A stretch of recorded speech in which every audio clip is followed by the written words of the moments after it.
खबर उत्तर प्रदेश के जनपद अमरोहा से है।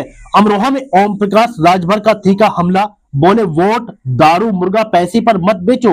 आपको बता दें, अमरोहा के गांव तेलीपुरा में वंचित शोषित महारैली को संबोधित करने पहुंचे सुहेल देव भारतीय समाज पार्टी के राष्ट्रीय अध्यक्ष व कैबिनेट मंत्री ओम प्रकाश राजभर ने कहा कि बाबा साहेब डॉक्टर भीमराव अंबेडकर के लिए वोट के अधिकार को लालच में नहीं बेचना चाहिए। कांग्रेस पर हमला बोलते हुए उन्होंने आरोप लगाया कि वोट चोरी की शुरुआत उसी ने की और ईवीएम भी कांग्रेस की ही देन है। भाजपा के साथ गठबंधन पर राजभर ने 6 महीने के समझौते की बात कही। उन्होंने कहा कि प्रदेश में कानून व्यवस्था बेहतर है और अब तक कोई दंगा नहीं हुआ है। अखिलेश यादव पर निशाना साधते हुए कहा कि उन्हें अच्छा नेता बनने में अभी समय लगेगा। आज वंचित शोषित अधिकार महारैली का कार्यक्रम पार्टी के लोगों ने रखा था, उसी में आए हुए हैं। भारतीय जनता पार्टी ने आज प्रदेश अध्यक्ष ने घोषणा कर दिया पंकज चौधरी को। अच्छी बात है। तो संगठन का चुनाव होता है हर पार्टियों का, हर पार्टी अपना अध्यक्ष बनाती है, जिलाध्यक्ष बनाती है, कमेटी बनाती है। तो भारतीय जनता पार्टी ने बनाया तो अच्छा काम किया। सर, इस कार्यक्रम का क्या उद्देश्य है? इसका उद्देश्य जो वंचित है, शोषित है, पीड़ित है, उनको जागृत करना, उनको बताना कि जो बाबा साहब डॉक्टर अंबेडकर जी ने वोट का अधिकार दिया है, उस वोट को दारू मुर्गा पैसा पर मत बेचो भाई। यह वोट वो चीज है, किसी से शिक्षा पा सकते हो, स्वास्थ्य पा सकते हो, रोजगार पा सकते हो, नौकरी पा सकते हो। इसी वोट से अमन चैन भाईचारा मिल सकता है। कांग्रेस की वोट चोर हल्ला बोल के नाम से एक रैली है, पूरे देश भर के कांग्रेस नेता वहां पहुंचे हैं। राहुल गांधी खुद उसे लीड कर रहे हैं। पहला वोट चोरी तो कांग्रेस ने किया, 2 वोट नेहरू जी पाए, 11 वोट सरदार वल्लभ भाई पटेल पाए, 1 वोट जिन्ना जी पाए, तो प्रधानमंत्री नेहरू जी बन गए। तो वोट चोरी का काम तो वहीं से शुरू हुआ। दूसरा, यहीं आपके बगल के रामपुर की घटना बताऊं, यहाँ का एक सांसद जीत गया, कांग्रेस वाला हार गया। तो दिल्ली से फोन आया सीएम को, सीएम का फोन आया डीएम को, उस बेचारों को बुला करके उसको फिर जो जीत का प्रमाण पत्र ले लिया गया और वोट चोरी करके फिर उसको जितवा दिया गया कांग्रेस के प्रत्याशी को। ये तो शुरू से उनके एक नहीं, बाबा साहब डॉक्टर अंबेडकर को कांग्रेस ने 70,000 वोट चोरी करके हरवाया था, जिसका एफिडेविट बाबा साहब ने चुनाव आयोग को दिया था। तो वोट चोरी का अभियान तो उन्होंने शुरू किया है। ये आरोप लगा रहे हैं 2014 में कांग्रेस की सरकार थी, उन्हीं की सरकार में तो मोदी जी प्रधानमंत्री बने। 2014 का जो चुनाव हुआ उन्हीं के रिजिंग में हुआ और उन्होंने ही ईवीएम जो है कांग्रेस पार्टी ले आई, 2 बार सरकार कांग्रेस की बनी। आज वो कहते हैं ईवीएम, अगर ईवीएम खराब है तो जितने लोग जीते हैं तो गड़बड़ी से जीते हैं ना, पहले रिजाइन दे दें। जितने लोग कह रहे हैं वो रिजाइन दे दें, उसके बाद तब बैलेट पेपर से चुनाव की मांग करें। अखिलेश यादव ने ट्वीट किया कि जब भी कोई भाजपा सरकार की पोल खोलता है तो भाजपा सरकार उसे रास्ते से गिरफ्तार करा लेती है। हम तो 18 महीना रहे खिलाफ में, कहे नहीं हमको पकड़वा लिया। जो गलत होगा उसके खिलाफ कानून अपना काम करेगा। अच्छा मंत्री जी, आप कहते थे पहले ही वोट देंगे, क्या आपको उम्मीद है कि मैं नई मुख्यमंत्री बनूंगा?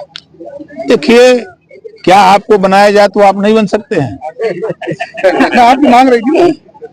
देखिए, एक पत्रकार साथी आप ही की तरह मुझसे सवाल किया, उसमें मैंने यही बात कहा कि भारतीय जनता पार्टी बहुजन समाज पार्टी का समझौता 6 महीने के लिए हुआ था, तो ये समझौता 6 महीने का क्यों नहीं हो सकता है, ये बात मैंने कही। बीजेपी के प्रवक्ता है संबित पात्रा, उन्होंने कहा है कांग्रेस की रैली जो है घुसपैठियों को बचाने के लिए है। देखिए, राजनीति में अब वो घुसपैठिए हैं कि कौन है, वहां गए हैं, वो कांग्रेस के समर्थक न गए हैं,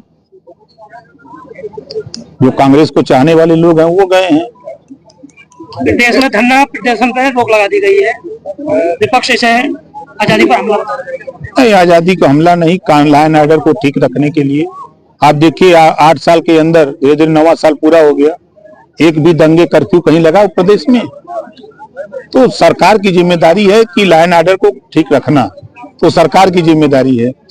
गाजियाबाद के विधायक नंदकिशोर गुर्जर ने कहा है जो कहे वो काटे, उनकी गर्दन काट, ऐसा बयान। नेता लोग उनका बयान जानते हैं और खाली चर्चा में बने रहने के लिए देते हैं, ये नेता लोग हैं। पंकज चौधरी समाज से है, कितना मजबूती होगी तो भाजपा?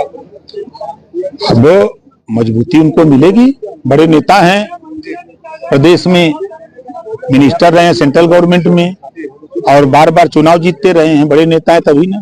पंचायत चुनाव आने वाले हैं, तो क्या लगता है सुहेलदेव पार्टी अपना प्रत्याशी अपना अलग मैदान उतारेगी? देखिए, सभी पार्टियां अलग अलग चुनाव लड़ेंगी, पंचायत का और विधानसभा मिलकर लड़ेंगे। देश में पूर्वी को बनाया, पश्चिमी को मौका तो नहीं दिया है, जैसे उसे बनाए गए तो छोड़िए। गुजरात से मोदी जी बनारस क्यों लड़े? यह देश एक है ना, देश एक है, 140 करोड़ आबादी के हम सब लोग हैं। संविधान में व्यवस्था है कि कहीं से भी कोई अपना बना सकता है, वो पार्टी का विषय बनता है। अभी आपने मन से कहा था कि अखिलेश यादव कई बार चुनाव हार चुके हैं, क्या लगता है कि उन्हें कभी जीत नहीं मिल पाएगी? 20 साल लगातार, अभी लड़के 17 देखे, 22 देखे, 14 देखे, 19 देखे, 24 देखे, जो उनका फैक्टर है उस फैक्टर में फेल है। कहां कौन सा फैक्टर जुड़ जाएगा? जिस पीडीए की बात करते हैं, पहले वो अपने असली पीडीए पर तो खड़े हों। कभी मुसलमान को गायब कर देते हैं तो अगड़ा बता देते हैं, तो कभी अगड़ा को गायब कर देते हैं तो अल्पसंख्यक बता देते हैं, तो कभी पीडीए की पाठशाला चलाते हैं, तो ये से अखिलेश डी से डिम्पल पैसे परिवार पढ़ाते हैं। तो पहले तो स्थिर हो कि पीडीए क्या है, ये तो तय हो। आपने कहा था कि जिले के यहाँ के जो विधायक मंत्री रहे हैं उन्हें मौका मिल देना चाहिए था। देखिए, ये लोग लोडर हैं महाराज, ये लोग लोडर हैं। 4 बार वोट दिला करके समर्थन दे के सरकार बनाए समाजवादी पार्टी की, एक बार भी सीएम के लिए इन लोगों ने एकजुट होकर के बात कही? क्यों नहीं कही? इस नाते की जबान खोलेंगे तो पट्टिए से निकाल देंगे, इस नाते ये लोग नहीं बोलते हैं। ओम प्रकाश राजभर इसी से चाहता है। ऑपरेशन तोड़ चलाया जा रहा है, जो जाकर जो है चेकिंग की जा रही है। देखिए, चेकिंग की जा रही है, जो सही है वो फॉर्म भरे जा रहे हैं, सभी लोग भर रहे हैं, कहीं कोई गड़बड़ी नहीं है।